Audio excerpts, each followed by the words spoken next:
부처님을 향한 기도는 결국 에너지가 하나로 통한다. 그러니 어떤 기도가 더 낫냐, 어떤 기도가 더 효험이 좋냐 따지지 말고 하나라도 그냥 나한테 맞는 거. 스님, 저는 금강경이 좋아요. 그 금강경 하시면 되죠. 스님, 전 법화경이 좋아요. 그럼 법화경 하시면 되죠. 제가 이번에 세 번째 책입니다. 세 번째 책, 이번에 새로운 책이 출간되었는데요. 여러분들 덕분에 또 좋은 이야기를 듬뿍 담은 또 부처님 가피 이야기 책을 여러분들에게 소개하게 되었습니다. 제가 소중한 나 무한행보 소나무, 불교TV에서 이 소나무를 진행한 지 거의 10년 차가 돼요. 그래서 내년에 딱 10년째 되는 해라고 하는데, 이 소중한 나 무한행보 소나무를 통해서 정말 제가 더 많은 가피를 받은 것 같고, 제가 수행을 하면서 이 불심의 불을 환하게 밝히는 데 있어서 오히려 이 소나무 프로그램이 저에게 더 큰 도움을 주었다라는 말씀을 드리고 싶습니다. 소중한 나 무한행보 소나무를 통해서 정말 많은 불자분들에게 고마움과 감사의 인사를 수없이 받았어요. 수없이 받았습니다. 그래서 스님, 저는 스님의 법문, 소나무 법문을 100% 믿습니다. 왜냐? 바로 나 자신이 직접 체험했기 때문입니다. 그리고 또 어떤 분은, 스님, 제가 처음에 소나무 법문을 들었을 때 뭘 저런 전설의 고향 같은 저런 엉뚱한 이야기가 있나 싶었는데, 그래도 자꾸 소나무를 듣고 들으면서 그래, 나도 기도 한번 해봐야 되겠다. 나도 부처님께 기도 한번 해봐야 되겠다.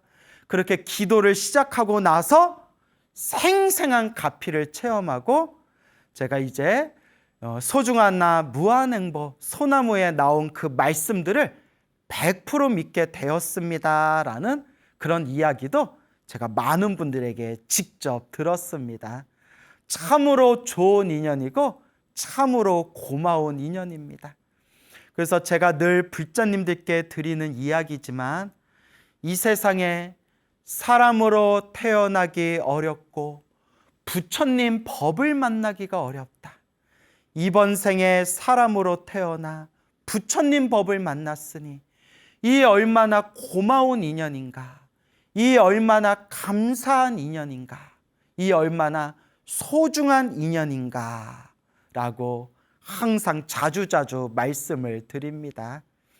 그래서 이번에 새로운 책이 그동안 소중한 나 무한행보 소나무에서 우리 수많은 애청자분들에게 들려드렸던 불보살님 기도가피 이야기, 수많은 이야기들 중에서 우리 소나무에서 여러분들께 소개해드렸던 재미난 이야기들 중에서 특별히 또 많은 분들에게 큰 관심과 사랑을 받았던 에피소드, 이야기들을 뽑아서 그것을 책으로 그렇게 새로 엮게 되었습니다.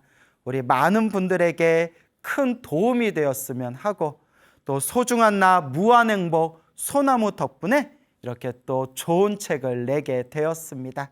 그래서 여러분들에게 또 이 소중한 나 무한행보 소나무를 통해서 이번에 새로 나온 책에 제가 꼭 들려드리고 싶은 이야기를 여러분들에게 이제 제가 들려드릴 테니까 한번 잘 경청해 보시기 바랍니다. 예, 여러분, 제목이 광우 스님이 들려주는 기도가피 이야기라는 책입니다. 광우 스님이 들려주는 기도가피 이야기. 책 표지도 그림도 너무 예쁘고, 여기 웬 포동포동한 허연 스님이 있죠? 예, 제 사진이네요. 예, 뭘 먹었는지 살이 이렇게 올라와 있는 그런 모습이 되겠습니다.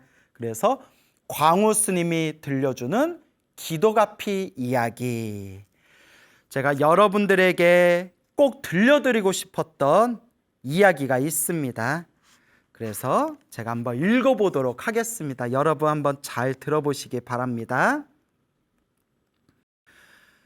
사과를 심으면 사과가 나고 수박을 심으면 수박이 납니다. 좋은 씨앗을 심으면 좋은 열매를 얻고 나쁜 씨앗을 심으면 나쁜 열매를 얻습니다. 이것은 우주의 법칙입니다. 이와 같이 우리가 우리의 마음밭에 무엇을 심느냐에 따라서 삶 가운데 좋은 열매를 얻을지 나쁜 열매를 얻을지 결정됩니다. 그러므로 우리는 항상 착한 인연의 씨앗을 심어야 합니다. 그런데 여러분은 지금 어떤 씨앗을 심고 있습니까? 좋은 일도 나쁜 일도 자기가 뿌린 씨앗의 결과입니다. 부처님 말씀 중에 다 자기 복대로 살아간다는 법문이 있습니다. 우리가 살아가면서 일이 잘 풀리고 좋은 일이 자꾸 생긴다면 그것은 자기가 지은 선업의 결과입니다. 반대로 일이 잘 안 풀리고 나쁜 일이 자꾸 생긴다면 그것은 또한 자기가 지은 악업의 결과입니다. 참된 불자라면 인연법을 믿어야 합니다. 좋은 인연도 나쁜 인연도 모두 내가 지은 원인과 결과임을 철저히 믿어야 합니다. 이는 부처님 가르침을 공부하는 첫걸음이기도 합니다. 부처님께서는 이렇게 말씀하셨습니다. 과거 생의 일을 알고자 하는가? 이번 생에 받고 있는 것이 그것이다. 미래 생의 일을 알고자 하는가? 이번 생에 짓고 있는 것이 그것이다. 인과의 법칙은 정확합니다. 그러니 우리 불자들은 이 순간 내가 어떤 업을 짓고 있는지 항상 고민하고 반성해야 합니다. 그리고 매일 이렇게 되새기십시오. 오늘 하루 좋은 인연을 심겠습니다. 오늘 하루 마음을 잘 닫겠습니다. 이 다짐처럼 자꾸 복을 지으십시오. 자꾸 선업을 쌓으십시오. 자꾸 공덕을 닦으십시오. 그리고 기도하십시오. 이것은 업장을 소멸하여 행복하게 살 수 있는 유일한 방법입니다. 이미 부처님 경전에 다 나와 있는 행복을 향한 길. 하지만 실천은 결국 우리의 몫입니다. 부처님께서는 말씀하셨습니다. 부처님은 훌륭한 의사와 같다. 중생의 병을 정확히 진단하여 가장 좋은 약을 만들어준다. 하지만 그 약을 먹고 안 먹고는 자신의 몫이다. 여러분에게 늘 기도하라고 입이 아프게 귀가 따갑도록 말씀드립니다. 다만 기도는 나의 욕망을 채우기 위한 것이어선 안 됩니다. 진정한 기도는 마음을 닦는 것입니다. 그러므로 수행을 위한 기도로 성장해 나가야 합니다. 또한 기도는 정성입니다. 그 정성에 우주가 진동하고 불보살님들이 찬탄하십니다. 그런 깨끗하고 지극한 마음을 하나로 모아 쉼 없이 나아가십시오. 관세음보살을 부를 때마다 공경하는 마음이, 지장보살을 부를 때마다 감사한 마음이 지극하다면 그것이 진정한 기도입니다. 그런 간절한 기도에 불보살님들은 모두 감동하십니다. 어떤 기도를 하느냐는 중요하지 않습니다. 어떤 기도든 결국 하나로 통합니다. 중요한 핵심은 바로 마음입니다. 무엇을 하든 마음을 하나로 집중하고 모아서 나아가야 합니다. 아무리 열심히 기도해도 삶이 힘들고 괴로울 때가 있습니다. 그럴 때 많은 분들은 믿음을 잃고 흔들릴 때가 많습니다. 하지만 그 순간이 더욱 간절하고 정성스럽게 기도할 때임을 잊지 마십시오. 원인 없는 결과는 없습니다. 지금 우리가 겪고 있는 이 모든 과정이 내가 지은 업의 인연임을 이해하고 수행 정진하는 수밖에 없습니다. 그리하여 업장을 소멸하고 선업과 공덕을 쌓아야 합니다. 이 책에는 간절하고도 지극한 기도 수행을 통해 자기에게 닥친 고통을 극복한 이들의 이야기가 담겨 있습니다. 여러분들은 고래의 영험담을 통해 부처님을 향한 기도는 오묘하고 진실한 힘이 있음을 깨닫게 되실 것입니다. 나아가 이 책이 여러분들로 하여금 기도 수행을 향한 다짐을 굳건히 하게 되는 계기가 되어준다면 더 바랄 것이 없겠습니다. 불자는 수행해야 합니다. 정진해야 합니다. 간절하고 정성스럽게 기도하세요. 부처님의 가피가 늘 함께할 것입니다. 모든 존재들이여 행복하소서.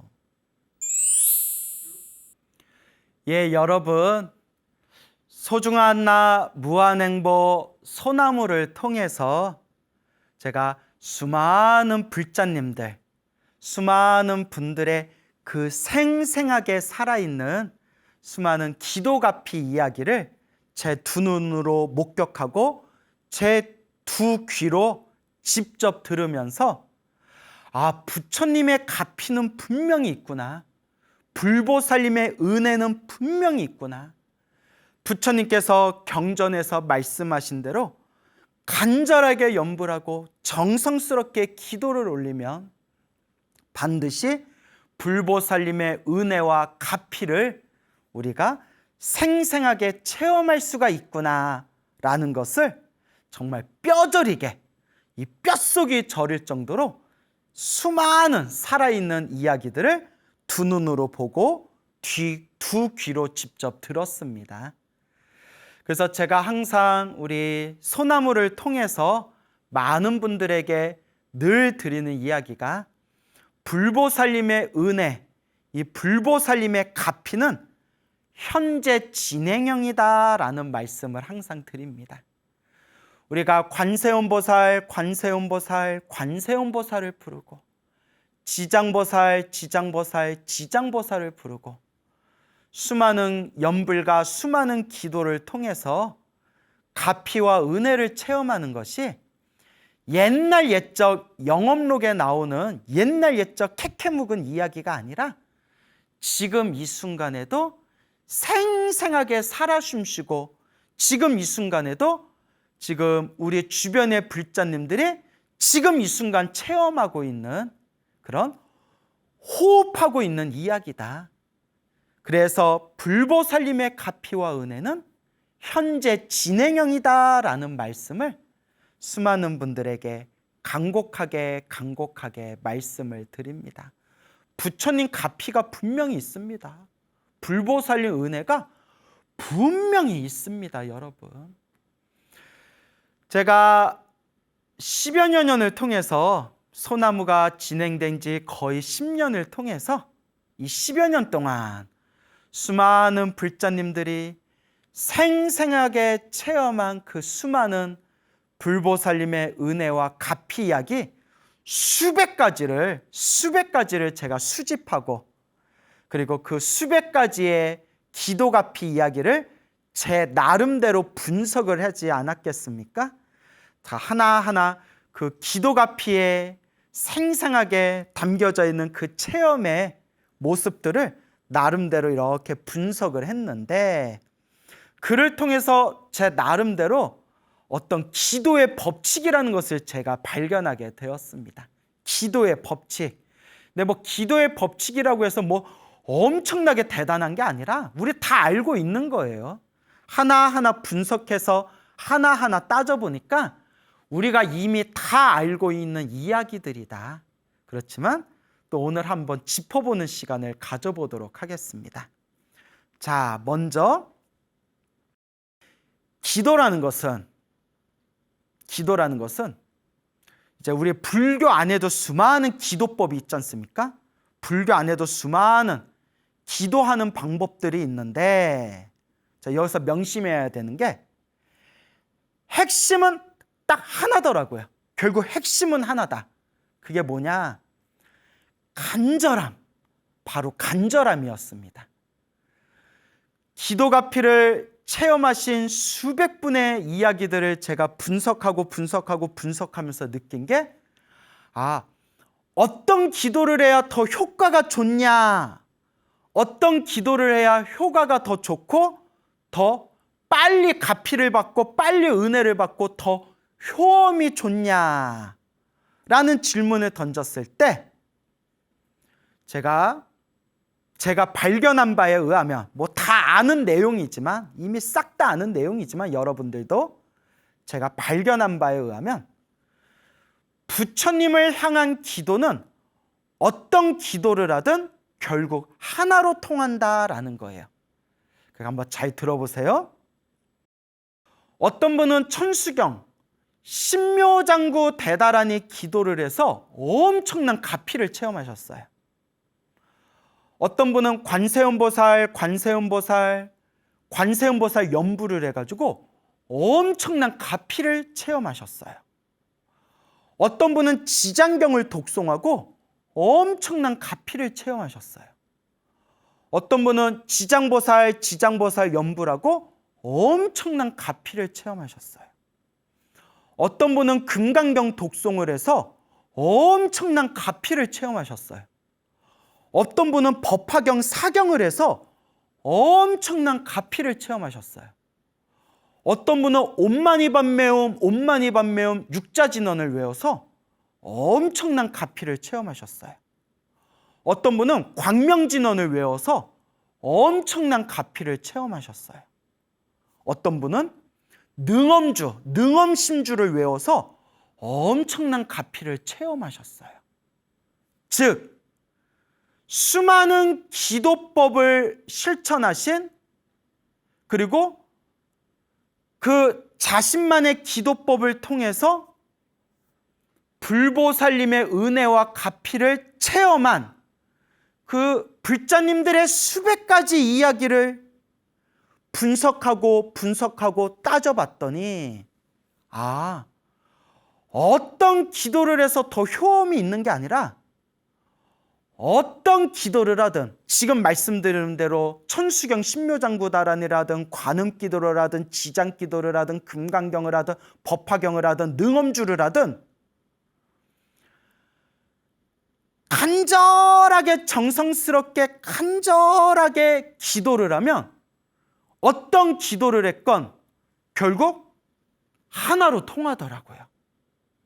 그러니까 천수경을 해서 효과 보신 분도 있고, 금강경에서 효과 보신 분도 있고, 법화경에서 효과 보신 분도 있고, 지장경에서 효과 보신 분도 있고, 능엄주에서 효과 보신 분도 있고, 저마다 생생하게 지금 이 순간 부처님의 가피를 체험하신 우리 불자님들의 그 체험담을 살펴보면 서로 저마다 다른 기도법을 닦았지만, 다른 기도법을 실천했지만 결국 하나로 통하더라. 그래서 재밌는 게,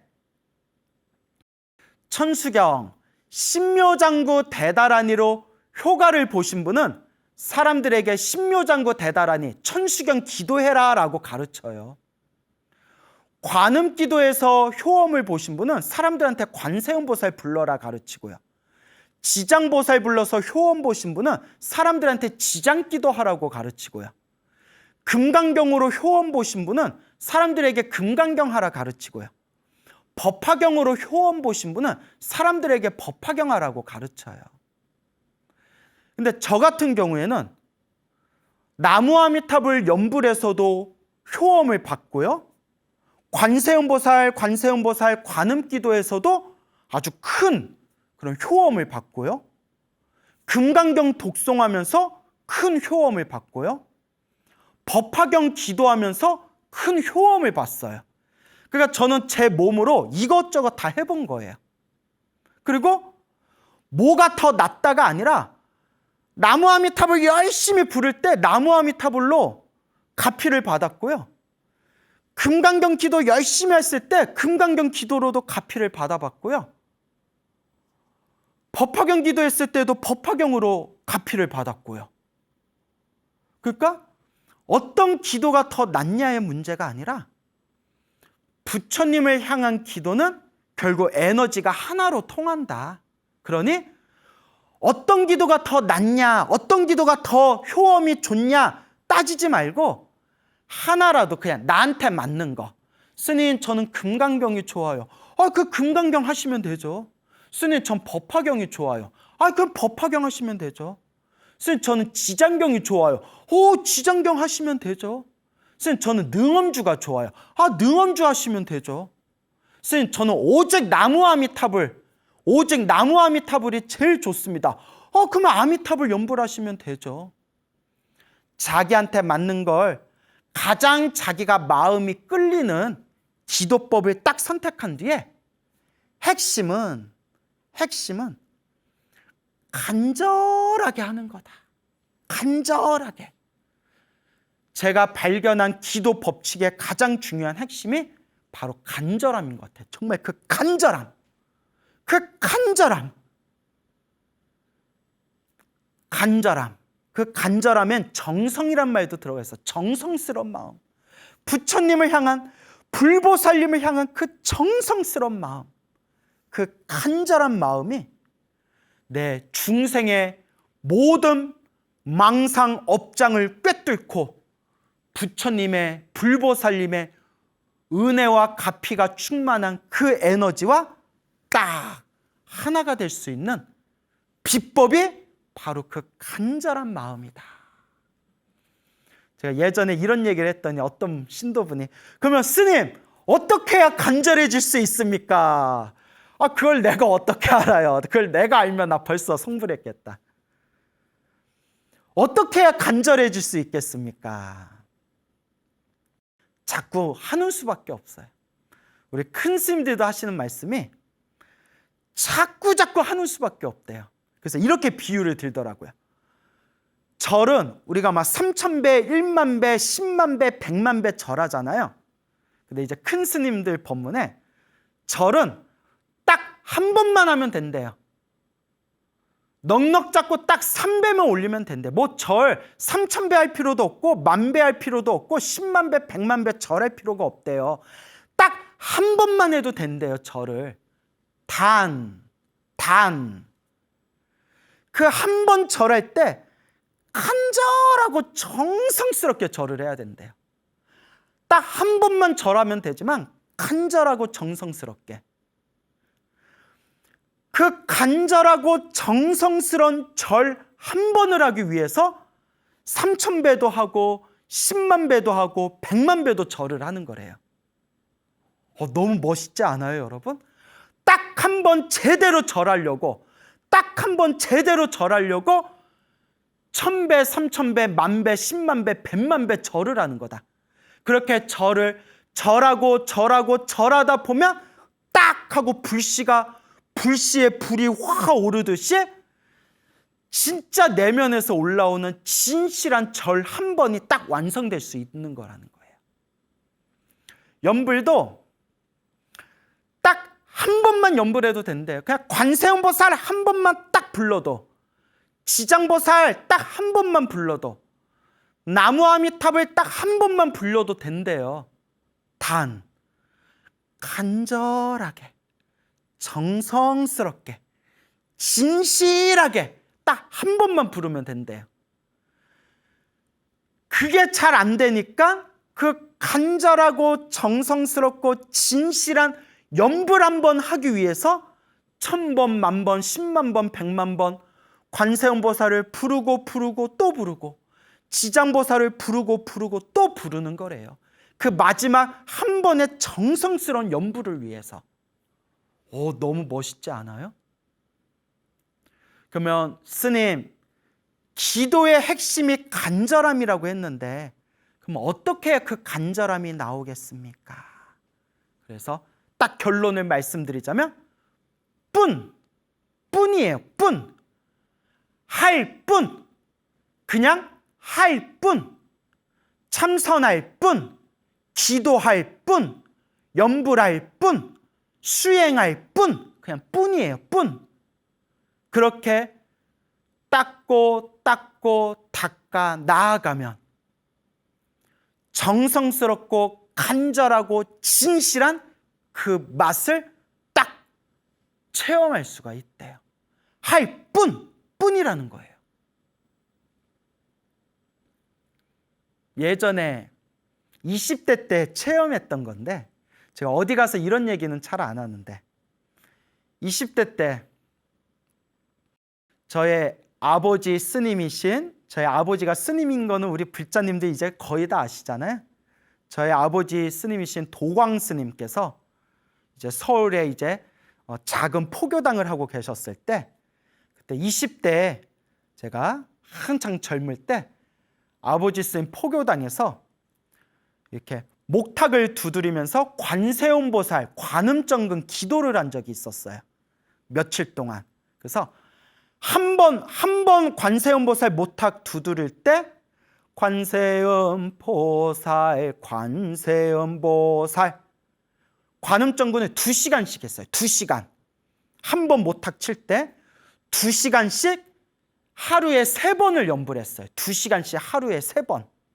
그래서 뭐 오전에 한 번, 낮에 한 번, 뭐 저녁에 한 번. 그러니까 2시간씩.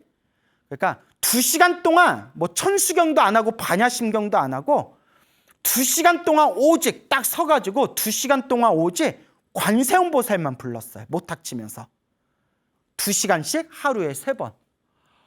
얼마나 지루하든지 막 온몸이 막 베베 꼬이는 거예요. 그래서 2시간 동안 관세음보살 부르는데 뭐 온몸이 막 지루해서 막 온몸이 꼬이는데 2시간 동안 이제 염불을 하니까 한 30분 지났나 시계를 봤더니 10분 지나 있는 거예요. 와.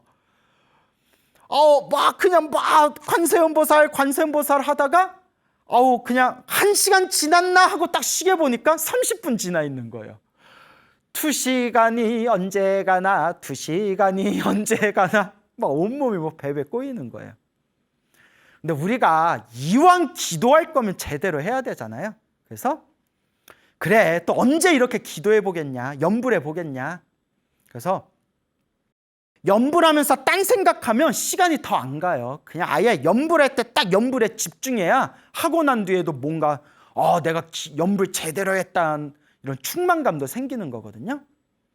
그래서 입으로는 관세음보살, 입으로는 관세음보살을 부르고 목탁 치면서, 눈으로는 앞에 있는 관세음보살님 모습, 가운데 부처님이 계시고 관세음보살님 계시고 지장보살님이 계셨는데, 관세음보살님 얼굴을 바라보면서 손으로는 목탁을 두드리고 입으로는 관세음보살을 부르고 눈으로는 관세음보살 모습을 보면서 마음속으로 관세음보살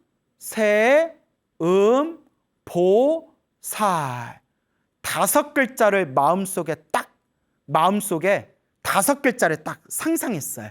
관세음보살. 그리고 막 잡생각이 날 때마다 관세음보살을 크게 부르면서 모든 정신을 그 5글자 관세음보살 보살, 관세, 보살. 이런 식으로 그냥 막 잡생각이 날 때마다 관세음보살, 잡생각 날 때마다 관세음보살. 최대한 온몸의 힘을, 온 정신을 그냥 관세음보살에만 다 집중하면서 염불하고 염불하다가 갑자기 그렇게 며칠이 지났을 때 그때 딱 정신 집중이 잘 됐나 봐요. 제 정신이, 제 의식이 무언가 새로운 차원으로 빨려 들어가는 느낌이 들면서 몸이 허공에 사라진 것처럼 몸이 흔적도 없이 몸의 감각이 다 사라지는 거예요.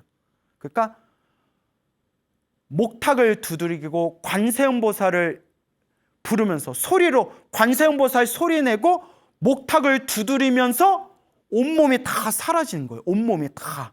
그러니까 실제로 사라진 게 아니라 감각이, 머리끝에서 어깨에서 허리에서 발바닥의 감각이 쫙 뭔가 빛으로 변한 느낌, 빛으로 쫙 변한 느낌이 들면서 마음이 너무나 깊고 고요하고 뭔가 황금빛으로 충만된 느낌이 들더라고요. 그러니까 한마디로 몸과 마음이 사라지고 관세음보살에만, 염불에만 집중하면서 마음이 막 충만된 느낌. 그게 이제 막 몇 분 동안 막 지속되더라고요. 몇 분 동안 그 상태가 쫙 지속되면서 제가 이렇게 목탁 두드리고 염불하면서 마음속으로, 입으로는 관세음보살을 부르면서 마음속으로 너무 좋다. 너무 행복하고 너무 좋다. 이거구나. 이거구나. 너무 좋다. 그리고 그때 부처님께 일체 모든 중생 다 함께 성불하여 지이다 하고 간절하게 이제 발언을 세웠어요.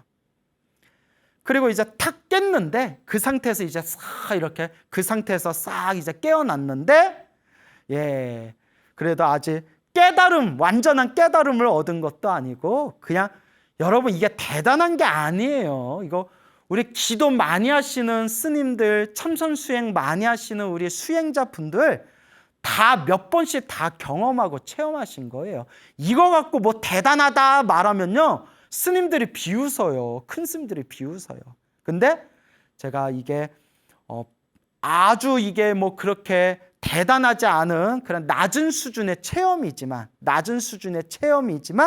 그래도 그렇게 기도하다 보니까 그냥 집중해서 어떻게든 염불하려고 하다 보니까 그런 맛을 딱 느끼게 되더라. 그 말씀을 드리고 싶은 거예요. 뭐 그렇게 대단한 경지가 아닙니다. 뭐 그런 걸 체험해도 아직도 번뇌망상이 남아 있어요. 다만 스쳐가는 경계일 뿐이다. 하지만 내가 막 깊은 경지에 들어가야지라는 마음조차 없이 그냥 2시간 동안 시간이 하도 안 가길래 그냥 간절히 못탁 치면서 관세음보살에 계속 집중하다 보니까 몸과 마음이 허공 속에 빛으로 변하는 듯한 느낌이 들면서 이렇게 쫙 이렇게 몸이 사라지는 그런 체험을 한 적이 있었습니다. 근데 오해하지 마세요. 몸이 정말 없어졌다는 게 아니라 몸의 감각이 환한 광명으로 바뀐 것처럼 몸의 감각이 허공처럼 사라졌다. 감각이 사라졌다는 거예요. 그 마음은 막 기쁨과 충만함으로 막 가득하고, 그리고 와, 부처님 너무 감사합니다 막 하는 그런 막 부처님에 대한 그런 어떤 그 은혜, 고마움, 감사의 마음이 막 솟구치고 너무 행복하더라고요. 하지만 기도 열심히 하시고 수행하는 분들은 다 수도 없이 다 한 번씩 스쳐 지나간 하나의 경계에 불과할 뿐이다. 그래서 뭐 그렇게 대단하게 자랑할 것도 없어요, 사실. 하지만 제가 이제 말씀드리고 싶은 거는, 스님, 어떻게 해야 그 간절한 마음이 나옵니까? 그러니까 뿐이에요. 할 뿐. 저도 그때 20대 때 그냥 목탁 칠 뿐, 관세음보살 염불할 뿐, 2시간 버틸 뿐, 뿐.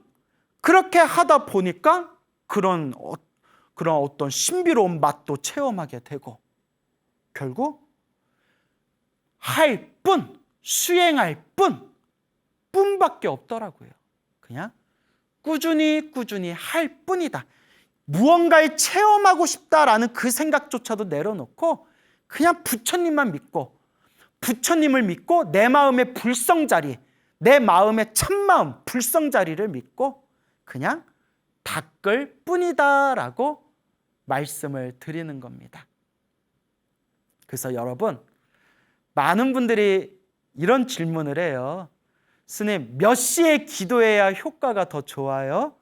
어느 쪽 방향을 보고 해야 효과가 더 좋아요? 기도할 때 집에서 기도해도 되나요? 스님, 기도할 때 뭐 꼭 초를 켜고 향을 피워야 되나요? 스님, 기도할 때 뭐 특별한 어떤 방법, 방식이 있나요? 제가 드리고 싶은 얘기는 스님들마다 견해가 다 달라요. 큰 스님들도, 저도 큰 스님들 법문을 보면 큰 스님들마다 다 견해가 달라요. 이렇게 해라 하는 분도 있고 저렇게 하라는 분도 있고, 또 제가 제 얘기하면 그것도 저의 견해일 뿐이죠. 하지만 중요한 거는 큰 스님들이나 수많은 수행자분들이 서로 하시는 말씀이 저마다 다를지라도 한 가지 동일한 하나의 핵심은 똑같더라고요. 그게 뭐다? 간절함. 그 간절함, 그 정성, 그 정성스러운 마음. 그것은 결국 모든 기도의 핵심이다라는 말씀을 드리는 겁니다. 명심하세요. 기도 가피의 법칙이 있다면 수많은 방법들이 있겠지만 결론은, 핵심은 뭐 몇 시에 기도해야 좋아요? 어느 쪽 방향을 봐야 기도해야 좋아요? 어디 가서 기도해야 좋아요? 뭐 촛불을 켜고 기도하는 게 좋아요? 향을 피고 기도하는 게 좋아요? 뭐 물을 올리고 기도하는 게 좋아요? 싹 다 필요 없고, 제가 기도가피 받은 수백 분의 이야기들을 분석해서 얻은 결론은 어디서 어떤 방법으로 어떤 방식으로 기도하든 핵심은 부처님, 관세음보살님, 지장보살님, 그 간절한 마음이더라 라는 말씀을 드리고 싶습니다. 여러분, 아마 꾸준하게 소나무를 들으셨던 분들은 제가 항상 중간중간 항상 반복해서 말씀드렸던 것이기 때문에 여러분들이 충분히 이해하시리라 믿습니다. 그래서 마지막으로 꼭 여러분들에게 당부드리고 싶은 거는, 염불하고 기도하면 반드시 효과가 있어요. 반드시 효험이 있습니다.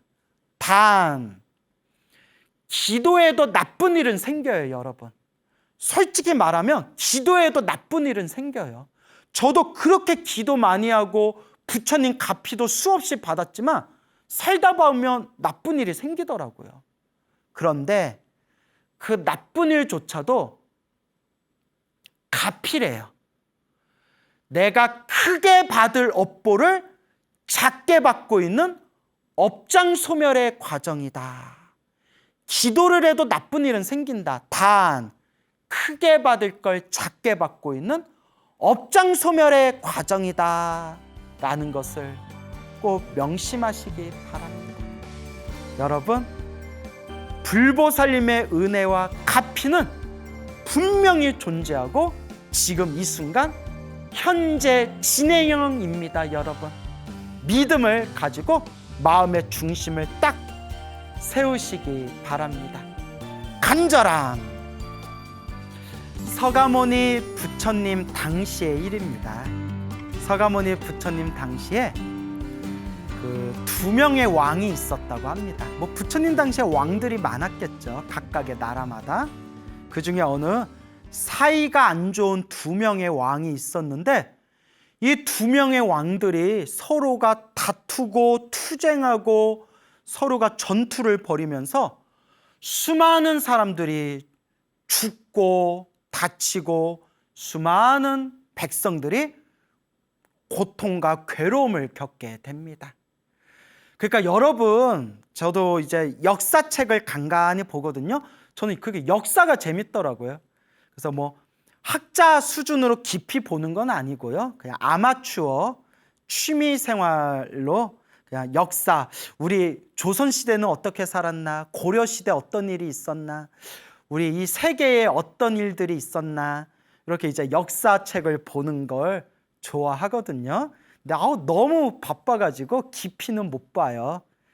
근데 이렇게 이제 역사책들을 보면 항상 전쟁이 있었잖아요. 항상 전쟁이 있었는데 전쟁은 일어나서는 안 된다. 웬만하면 최대한 전쟁이 일어나지 않게끔 해야 돼요. 결국 죽어나가는 건 사람이에요. 그래서 유명한 얘기 있잖아요. 여러분들 다 들어본 얘기 있잖아요. 노인들이 전쟁을 일으키고 젊은이들이, 청년들이 죽는다. 뭐 이런 유명한 얘기 있잖아요. 그러니까 전쟁이 일어나면 내 가족들이 죽고 내 아들이 죽고 내 손주들이 죽는 거예요. 그래서 막 역사 속에서 임진왜란, 뭐 병자호란, 또 뭐 고려시대로 올라가면 막 거란, 몽골, 막 이런 침입 속에서 막 우리 백성들이, 막 우리 선조들이 고생고생한 이야기 보면 와, 정말 역사책 보다가 막 욕이 나오려고 그래. 욕이. 이런 하고 욕이 나오려고 그래. 물론 욕하면 안 되지만 너무 분하고 너무 불쌍해서.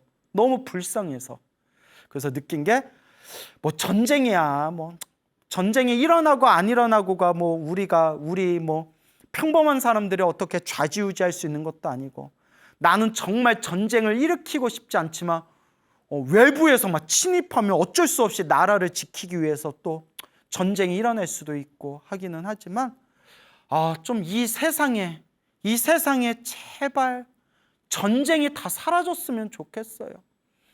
가뜩이나 우리 이 지구에 있는 수많은 사람들 전쟁이 안 일어나도 먹고 살기 힘들어 죽겠는데 이 세상에 전쟁이 사라졌으면 좋겠습니다. 여러분들도 동감하시죠?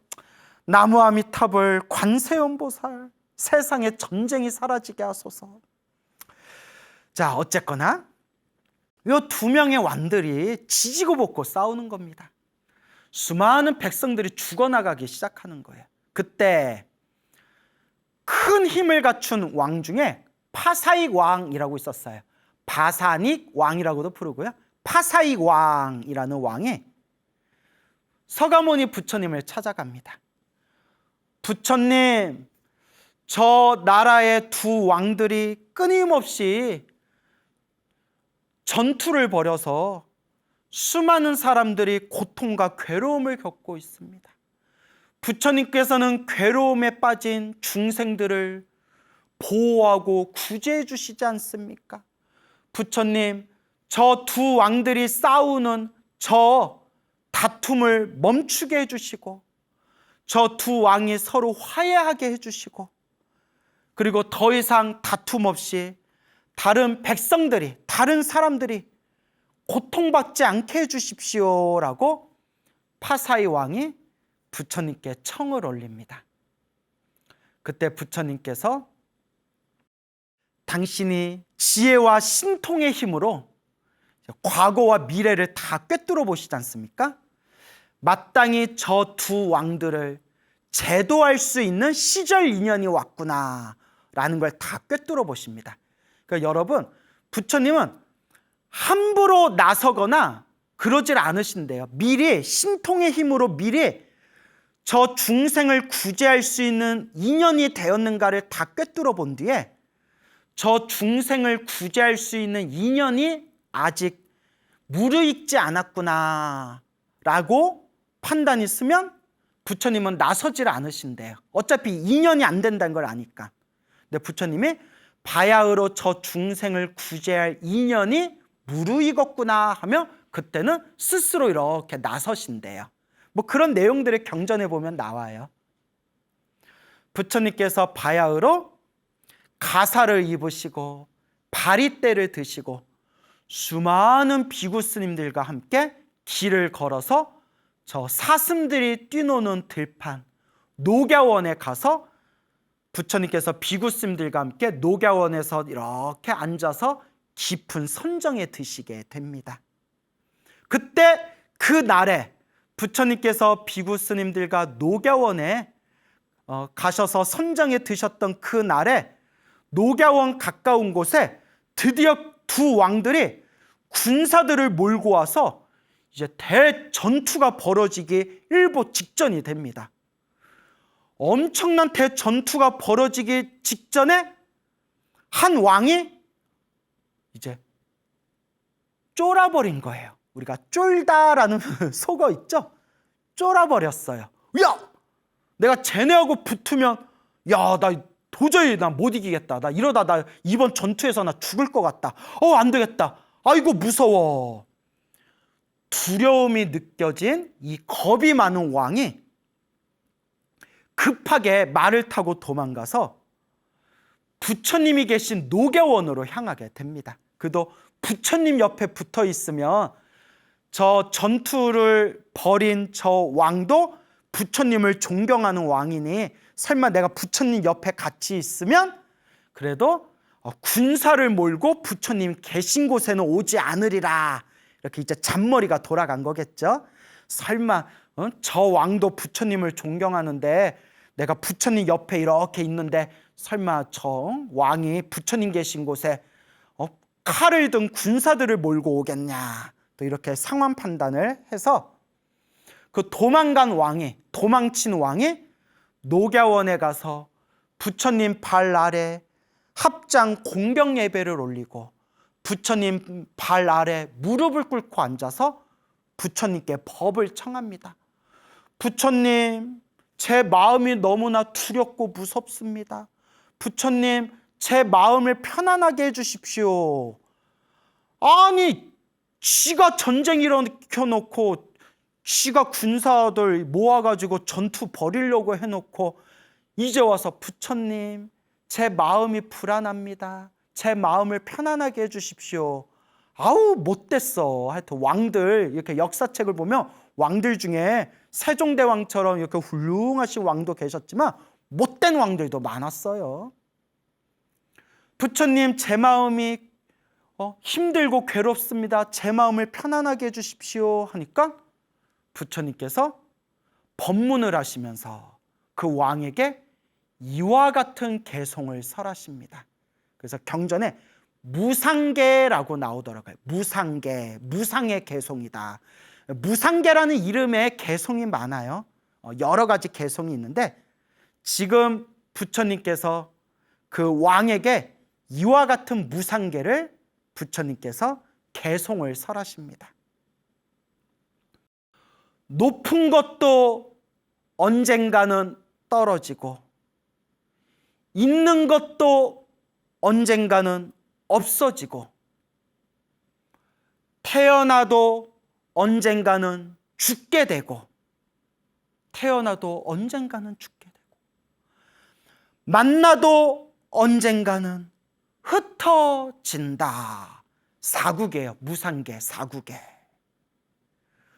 높은 것도 결국에는 떨어지고 있는 것도 결국은 사라지고 없어지고 태어나면 반드시 죽게 되고 만나면 언젠가는 흩어지게 되느니라. 세상에 영원한 것은 없다라는 이 무상계를 설하는 순간 이야, 이 왕이 전생에 그래도 공덕을 많이 닦았는지 그 부처님의 사국에 무상계를 듣는 순간 마음이 환해지면서 수다원이라는 깨달음에 이르게 됩니다. 수다원, 사다함, 아나함, 아라한. 아라한으로 가는 4단계 중에 1단계 수다원이라는 깨달음의 경지에 들어가게 됩니다. 그래서 부처님 경전에 보면 수다원이라는 깨달음만 얻어도 이 세상에서 가장 고귀한 존재가 된다라는 말씀이 있습니다. 지가 막 전쟁 벌여놓고 왕하고 막 다투면서 수많은 사람을 죽게 만들었던 그 도망친 왕이 부처님 법문 듣자마자 수다원이라는 깨달음을 얻게 됩니다. 수다원이라는 1단계 깨달음을 얻으면 칠생 안에 아라한이 된다고 합니다. 거룩한 성자 아라한이 된다고 합니다. 그거 엄청 깊은 경지예요. 마음에 환한 깨달음을 얻은, 수다원이라는 깨달음을 얻은 이 왕은 이제 정신 차린 거예요. 우리말로 하면 정신 딱 차리고 더덥구나. 모든 것이 더덥구나. 오직 깨달음 진리만이 유일한 길이구나. 그리고 부처님께 청을 올립니다. 거룩하신 세존이시여, 제가 머리 깎고 출가해서 부처님의 비구 제자가 되고자 합니다.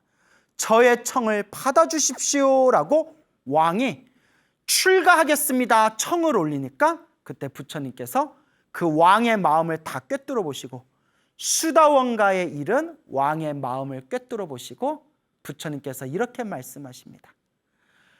잘 왔노라 비구여 라는 부처님의 말씀과 함께 왕의 머리카락과 수염이 후두두두둑 떨어지고, 입고 있었던 그 왕이 입고 있었던 그 화려한 옷이 순식간에 뿅 하고 이 스님들이 있는 가사로 싹 변하게 됩니다.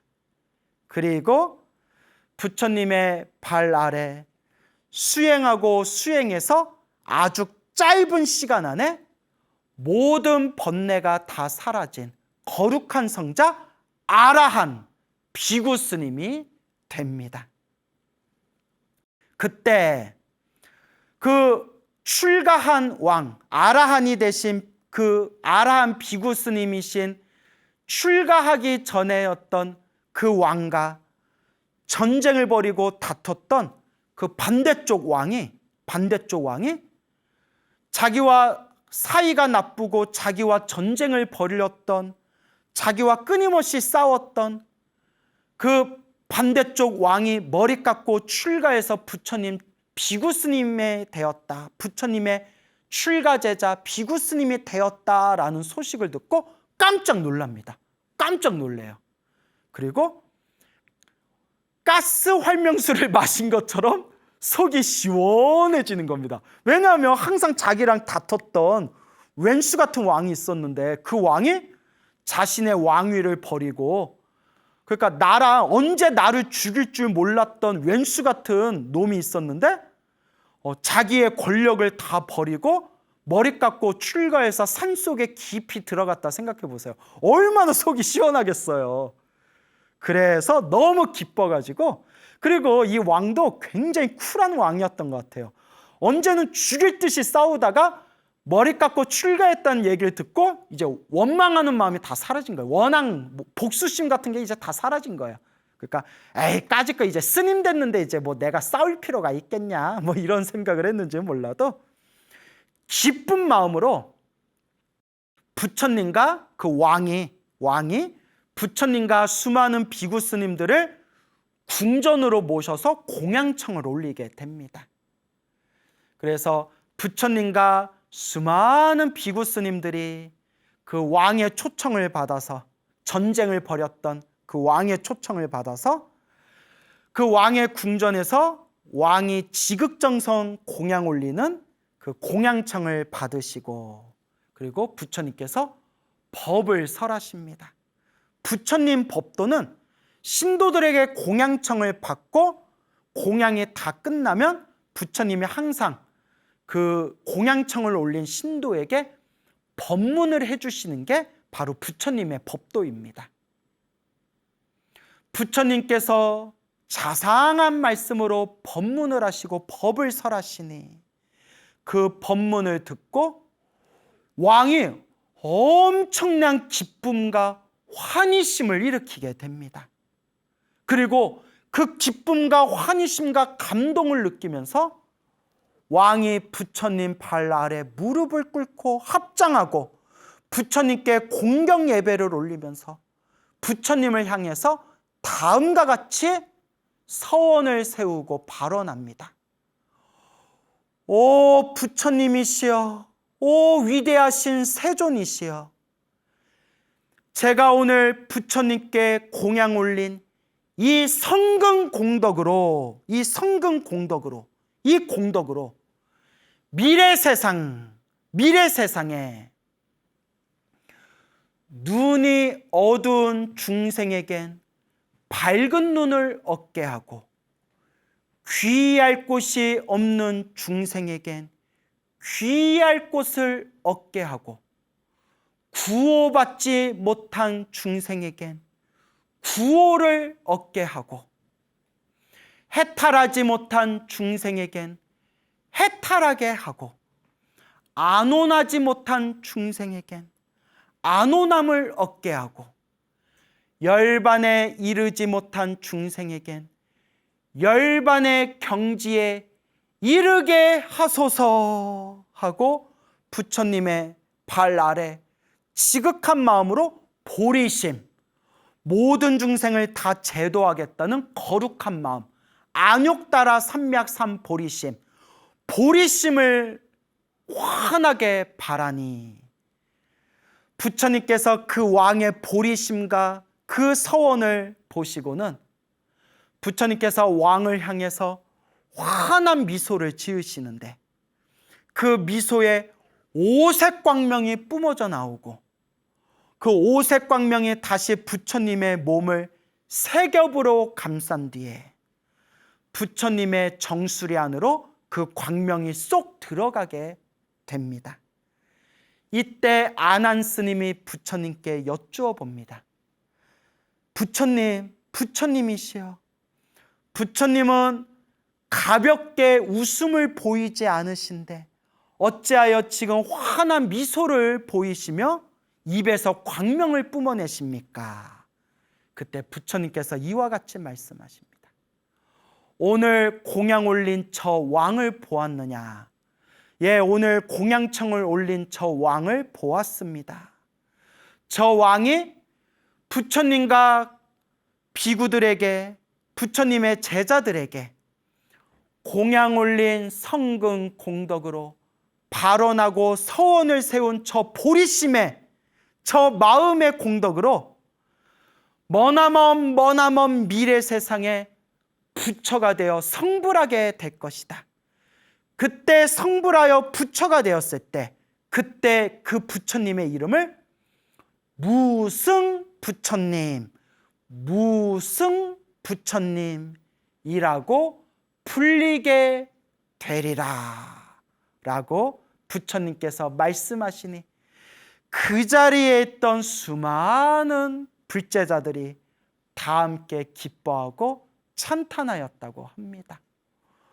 와, 그러니까 막 전쟁을 벌이고 지들끼리 막 싸워가지고 백성들 죽게 만들었던 요 못된 두 왕이 마음 한번 돌리니까, 요 마음짜리, 요 마음 한번 딱 돌리니까 도망쳤던 왕은 머리 깎고 출가해서 거룩한 성자 아라한이 되었고, 전쟁에서 승리했던 왕은 부처님을 모시고 공양 올려서 법문을 들은 뒤에 보리심을 발하여 모든 중생을 괴로움에서 건지겠습니다, 보리심을 발한 뒤에 부처님께 저 왕은 미래 세상 성불하게 될 테니 그때 무승 부처님이라고 불리게 되리라 라고 부처님께 성불의 수기를 받게 됩니다. 참으로 묘하고 참으로 묘한 일입니다. 그러니까 우리 불교에서는 아무리 못된 사람도 마음 한번 돌리면 이와 같이 깨달음을 얻을 수 있다라고 불교에서 분명히 말씀을 합니다. 다만 이 마음 돌리기가 참 어렵구나. 여러분, 마음 한번 돌리면 중생이 부처가 될 수 있지만 마음 한번 바꾸기가 너무 힘들구나. 그래서 오죽하면 사람은 쉽게 안 변한다, 사람은 그냥 고쳐 쓰는 거 아니다 라는 그런 말까지 있겠어요. 그래서 마음 한 번 딱 바꾸면 아무리 못된 중생도 깨달음을 얻을 수 있는 게 불교지만, 또 현실적으로 보면 사람의 마음이 그렇게 쉽게 바뀌지가 않더라. 제 마음을 봐도 저도 말로는 얼마나 법문을 잘해요. 제가 여러분들한테 하는 법문 10분의 1만 제가 실천해도 제가 벌써 도인 됐겠어요. 아유, 참 부끄러워 죽겠네요, 아주. 그래서 꾸준히 닦는 수밖에 없다. 그냥 닦는 수밖에 없다. 어쩌겠어요. 그냥 수행할 뿐, 닦을 뿐입니다. 이렇게 닦고 수행하다 보면 우리도 언젠가는 반드시 성불할 수 있으리라 라는 것을 우리가 마음에 되새겨야 합니다. 두 번째 이야기입니다. 부처님 당시에 파사익이라는 왕이 있었고요. 파사익 왕과 친하게 지냈던 왕 중에 빈비사라 왕이라고 있었습니다. 그래서 빈비사라 왕은 불교 최초의 사원인 중림정사를 지은 분이 빈비사라 왕이고요. 또 부처님께서 가장 자주 오랫동안 머무르셨던 가장 유명한 사찰 기수급 고도건 기원정사, 이 기원정사가 있었던 사위성, 사위국의 왕이 바로 파사익 왕이 되는 겁니다. 물론 파사익 왕이 기원정사를 지어준 건 아니고요. 수다따 장자가 이제 기원정사를 짓게 되는데, 그 기원정사가 있는 나라를 다스리던 왕이 바로 파사익 왕입니다. 파사익 왕과 빈비사라 왕의 친분이 있었는데, 빈비사라 왕의 아들인 아사세 태자가 자기 아버지를 죽게 만들고 폐륜을 저지르고 스스로 왕이 됩니다. 그게 바로 불교 역사에 나오는 아사세 왕이 됩니다. 이 파사익 왕과 아사세 왕이 서로 큰 전투를 벌이게 됩니다. 전쟁을 벌이게 돼요. 아사세 왕이 침범을 해가지고 파사익 왕과 전쟁을 벌이게 됐는데, 파사익 왕이 3번을 싸웠는데 3번을 졌다고 합니다. 그래서 결국 쫓겨날 처지에까지 이르게 되었는데, 전쟁에서 이제 패전한, 전쟁에서 지게 된 그 파사익 왕에게 어느 큰 부자가, 돈이 엄청나게 많은 큰 부자가 파사익 왕을 찾아갔다고 합니다. 그리고 그 부자가, 돈 많은 그 재벌이 파사익 왕에게 이렇게 얘기합니다. 저한테 어마어마하게 보배가 많습니다. 엄청나게 제가 재물이 많습니다. 저의 재물 창고를 왕에게 드릴 테니까 왕이시여, 제가 드린 이 재물로 무기와 군사를 다시 모아서 다시 마지막 전투를 하십시오. 제가 파사익 왕의 전쟁을 제가 후원하겠습니다. 거기에 막 용기 100배 힘을 얻은 파사익 왕이 그 부자가 후원해준 그 보석과 재물로 수많은 군사와 힘이 센 장사들과 무기를, 날카로운 무기들을 다시 모은 뒤에 다시 전쟁에 나가게 됩니다. 그리고 극적으로 마지막 전쟁에서 파사익 왕이 크게 승리를 한 뒤에 그 아사세 왕을 생포하게 됩니다. 그래서 그 아사세 왕을 생포한 뒤에 수레에 이제 가둬놓고 그 수레를 끌고서 부처님이 계신 기원정사 기수구 고도건에 찾아와서 부처님께 공경 예배를 올리고 부처님께 이와 같이 말씀을 올립니다. 파사익 왕이 부처님께 이와 같이 말씀을 올립니다. 세존이시여, 제가 연달아 전쟁에서 패하다가 마지막 전투에서 이 아사세 왕을 제가 사로잡았습니다. 부처님이시여, 저는 이 아사세 왕에 대해서 아무런 원한이 없는데 이 아사세 왕이 악한 마음, 못된 마음을 갖고 우리나라에 먼저 침범을 했습니다. 마음 같아서는 단칼에 목을 자르고 싶지만, 하지만 이 아사세 왕의 아버지인 빈비사라 왕과 저는 친한 친구 사이였습니다.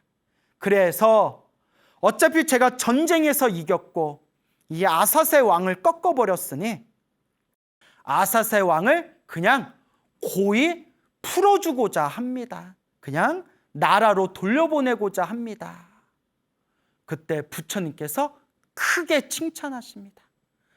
참으로 착하다. 참으로 착하다. 친하거나 친하지 않거나 평등하게 마음을 대하는 것, 이것은 참으로 훌륭한 일이요. 부처님의 말씀을 듣고 그 사로잡은 아사세 왕을 아주 크게 꾸짖은 뒤에 아사세 왕을 이제 나라에 보내버리게 됩니다. 어쨌거나 전쟁에서 크게 승리한 파사이 왕은 자기에게 재물을 주고 자기가 무기를 사고 군사들을 모을 수 있도록 경제적으로 후원해준 그 재벌, 그 부자에게 엄청난 고마움을 느끼게 됩니다. 아니, 당연하죠. 사실 이제 다 죽게 생겼는데 그 부자 덕분에 다시 군사를 모으고 그 군사로 다시 전쟁을 해서 이겼기 때문에 당연히 고마운 마음이 있겠죠. 그 부자에게 이렇게 얘기합니다. 그대가 원하는 모든 소원을 들어주겠어. 그대가 원하는 게 무엇이요? 그대는 내 생명의 은인이나 다름이 없어. 그대의 소원이 무엇이요? 그러니까 그 부자가 딱 이렇게 얘기합니다. 왕이시여, 이런 말씀 드리면 참으로 부끄러운 이야기지만 딱 7일만, 딱 일주일만 이 나라의 왕노릇을 싶습니다. 딱 일주일만 왕노릇을 싶습니다. 그러니까 파사이 왕이 크게 웃으면서 아이, 내 당연히 그것도 내가 못 해주겠어.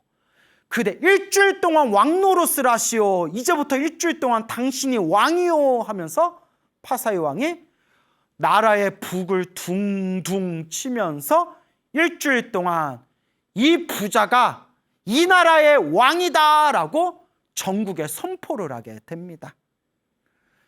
그런데 일주일 동안 왕노릇을 하던 그 부자가 일주일 동안 했던 일이 무엇일까요? 바로 부처님을 궁전으로 부처님과 수많은 부처님의 제자분들을 모시고 부처님과 부처님의 제자분들에게 정성스럽게 지극정성으로 공양을 올렸다고 합니다. 그렇게 일주일 동안 왕노릇을 하면서 왕으로서 일주일 동안 왕으로서 그런 호사스러운 생활을 누리면서 일주일 동안 또한 부처님과 부처님의 제자분들을 모시고 지극정성 공양을 올리게 됩니다. 이제 일주일, 7일 동안, 일주일 동안 이제 왕노릇하였던 마지막 날이 다가오고 마지막 7일째 되는 날 부처님과 부처님 제자분들에게 공양을 올린 뒤에 지극정성 공양을 올린 뒤에 부처님 앞에서 다음과 같이 무릎 꿇고 합장하고 이와 같이 서원을 세우고 발언합니다. 위대하신 부처님, 거룩하신 세존이시여, 제가 일주일 동안 왕노릇을 하면서 부처님과 부처님의 거룩한 제자분들에게 제가 이렇게 공양청을 올리고 공양 올린 이 성근 공덕으로 미래 세상에 눈이 어두운 중생에겐 밝은 눈을 얻게 하고 귀할 곳이 없는 중생에겐 귀할 곳을 얻게 하고 구호받지 못한 중생에겐 구호를 받게 하고 해탈하지 못한 중생에겐 해탈을 하게 하고 안온하지 못한 중생에겐 안온을 얻게 하고 열반에 이르지 못한 중생에겐 열반의 경지에 이르게 하소서라는 안욕따라 삼맥 삼보리심, 모든 중생을 구제하겠습니다라는 보리심을 일으키자 부처님께서 일주일 동안 왕노릇을 했던 그 부자를 바라보며 환한 미소를 지으시니 환한 미소에서 5가지 광명이 뿜어져 나오고 5가지 광명은 다시 부처님의 몸으로 돌아와 그 광명이 부처님의 몸을 세 겹으로 감싼 뒤에 세 겹으로 감싸진 그 광명, 그 빛이 부처님의 정수리 안으로 쏙 들어갔다고 합니다. 이때 옆에 있던 아난 스님이 부처님께 여쭈어 봅니다. 부처님 세존이시여, 부처님은 결코 가볍게 웃음을 보이지 않으신데 어찌하여 오늘은 이와 같이 환한 미소를 지으며 입에서 5가지 오색 광명을 뿜어내십니까? 아난이여, 아난이여, 저 일주일 동안 왕노릇을 하면서 부처님과 제자들에게 공양을 올린 저 사람이 보이느냐? 예, 일주일 동안 왕노릇을 한 저 사람이 보입니다. 저 일주일 동안 왕노릇을 하면서 부처님과 부처님 제자들에게 공양을 올렸던 저 사람이 이 성근 공덕으로 모든 중생 구제하겠습니다라고 거룩한 보리심, 거룩한 마음을 일으켰기 때문에 이와 같이 부처님이, 부처가, 내가 미소를 지으면서 오색광명을 뿜어낸 것이다. 아나니여, 그대는 반드시 알아라. 저 일주일 동안 왕노릇을 했던 저 남자는 이와 같이 성근공덕을 짓고 이와 같이 부처님 앞에서 보리심을 일으킨 그 공덕으로 머나먼 미래 세상에 성불하여 부처님이 되리니 그때 부처님의 이름을 최승 부처님이라고 불리게 되리라 라고 부처님께서 수기를 내려주시니 그 자리에 있던 수많은 불자들이 다 함께 기뻐하고 찬탄하였다고 합니다. 여러분, 세상에는 전쟁이 있어서는 안 됩니다. 이 지구상의 모든 전쟁들이 다 사라졌으면 좋겠습니다. 근데 그게 잘 안 된대요. 우리 중생은 너무 지독한 탐욕과 성냄과 어리석음이 있어서 서로의 그 욕심 때문에, 서로의 그 욕심, 조금이라도 더 가지고자 하는 욕심 때문에 결국 이 사바세계는 다툼이 끊이지를 않게 되는 겁니다. 그런 진흙탕 같은 이 탁한 세상 속에서 그래도 우리 불자들만큼은 이 마음을 잘 닦아야 합니다.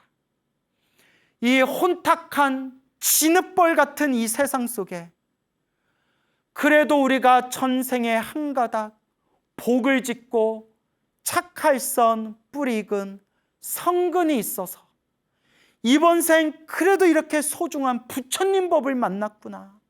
그래도 내가 전생에 지어놓은 복이 있고 성근이 있어서, 그래도 내가 전생에 지어놓은 공덕이 있어서 이번 생에 이렇게 소중한 부처님 법을 만났구나 라는 참으로 다행입니다, 부처님 법 만나서 참으로 다행입니다 라는 다행지심, 다행이다라는 마음을 가슴에 품으셔야 됩니다. 우리가 이 혼탁한 약육강식의 이 시대, 이 세상에 그나마 이 부처님의 법을 만나지 않았더라면 우리는 얼마나 방황하면서 살아왔을 것인가. 그래도 이 소중한 부처님 법을 만났으니 우리 불자들만큼이라도 조금씩이라도 이 마음을 닦아야 한다. 이 마음을 닦아야 한다라는 것을 명심해야 됩니다. 그래서 여러분, 저는 이 중생 세계가 징글징글하게 싫어요. 모르겠어요. 그렇게 제가 고생한 것도 아니고, 저 이렇게 살아오면서 크게 뭐 밥을 굶어봤다거나 누구한테 두들겨 맞았다거나 뭐 이렇게 고생한 것도 없는데, 제가 되게 세심하고 예민한 성격인가 봐요. 그냥 중생들 힘들어하는 모습 보면 가슴 아프고, 뉴스 보다 보면 막 열받고 가슴 아프고, 역사책 보다 보면 또 막 가슴 아프고, 이놈의 중생세계 예랄 아우 징글징글하다라는 생각이 들어요. 다음 생 나는 또 무엇으로 태어나려는가? 다음 생, 다다음 생 나는 또 무엇으로 태어나려는가? 이 끊임없는 생사윤회 속에서 나는 도대체 어디로 가고 있단 말인가? 라는 이 방황 속에서 다행히 이 소중한 부처님 법을 만나고 나무 아미타불 염불정토법을 만나서 저 성불대학교, 누구라도 성불할 수 있는 저 성불대학교 극락세계 태어나는 방법을 만났으니 부처님 감사합니다. 부처님 가르침 감사합니다. 아미타 부처님 감사합니다. 아미타 부처님, 우리같이 업장이 두껍고 업보가 깊고 어리석은 이 악업 중생조차도 버리지 않고 구제해 주시는 우리 아미타 부처님 감사합니다 라는 마음이 너무나 저는 뼈저리게 느껴집니다. 그래서 늘 불자님들께 말씀드립니다. 염불합시다 여러분. 염불합시다 여러분. 염불해서 죽는 그 순간에도, 숨 끊어지는 그 순간에도 염불 한번 할 수 있으면 극락세계에 태어날 수 있고, 혹 극락세계에 태어나기를 바라지 않은 불자라면 자기가 원하는 세상의 자유자재로 태어날 수 있다. 분명히 부처님 경전에 나옵니다. 염불합시다 여러분. 염불해서 우리가 저 성불대학교 극락세계에 태어나거나, 혹은 부처님이 계신 정토세상에 태어나거나, 혹은 적어도 지금보다는 더 지혜롭고 자비로운, 더 수행할 수 있는 좋은 세상에 우리가 더 지혜롭고 자비로운 몸으로 태어납시다. 그리고 세세상행 보살도, 세세생생 보살행, 세상 태어나고 태어날 때마다 모든 중생 다 구제하고 모든 중생 다 함께 성불하겠습니다.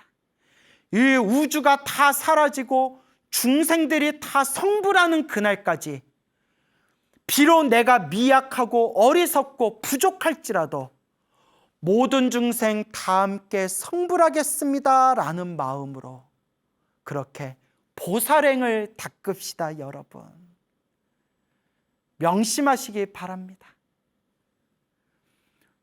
눈이 어두운 자에겐 밝은 눈을 얻게 하고, 귀의할 곳이 없는 자에겐 귀의할 곳을 얻게 하고, 구호받지 못한 중생에겐 구호를 받게 하고, 해탈하지 못한 중생에겐 해탈을 얻게 하고, 안온하지 않은 중생에게, 평온하지 않은 중생에게 평온을 얻게 하고, 열반에 이르지 못한 중생에게 열반의 경지에 이르게 하겠나이다 세세상행 보살도 세세생생 보살행. 여러분 행복해지고 싶습니까? 행복한 삶을 창조하고 싶습니까? 복을 지으십시오. 선업을 지으십시오. 공덕을 쌓으십시오. 복과 선업과 공덕의 힘이 여러분들을 진정한 행복의 길로 이끌어 줄 것입니다. 여러분, 성불하세요.